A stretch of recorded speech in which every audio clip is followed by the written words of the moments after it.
So I don't think they were expecting this. We just had the meeting about the mangrove area in Dania Beach. They want to build that warehouse, that whole thing. And they were probably expecting, boilerplate language, a few comments, a few questions, but instead, Dean was there, Kim was there, Philomena, a bunch of people just in, wild Florida kind of, conservation, being aware of what's going on.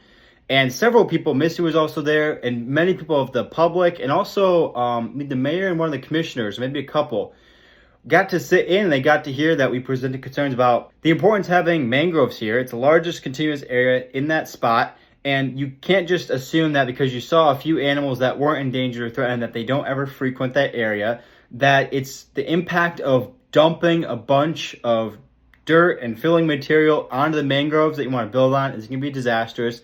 The idea that you have a little bit of a conservation easement there and you're going to use some mitigation credits doesn't really solve much. And this is the question that I asked when we started speaking.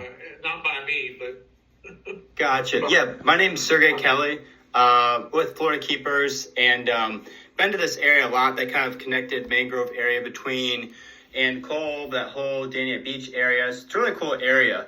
I guess just wondering what professional or governmental, opposition have you faced with this project on the environmental and conservation side?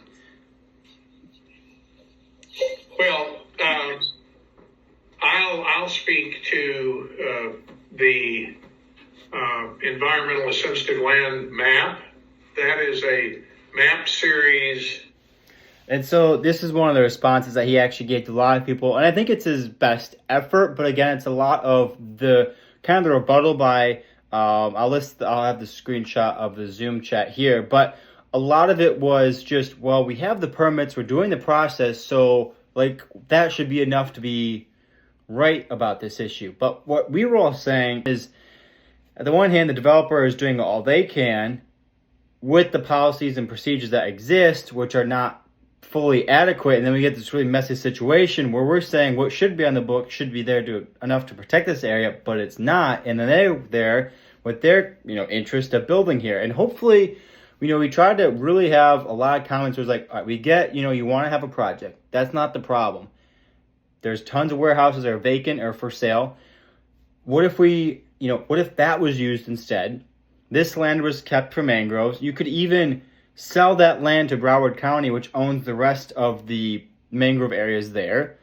Give, hopefully, a tax break or conservation easement, a good, tax incentive there. You buy another property where you don't have to spend all this money on this permit stuff, on this assessing,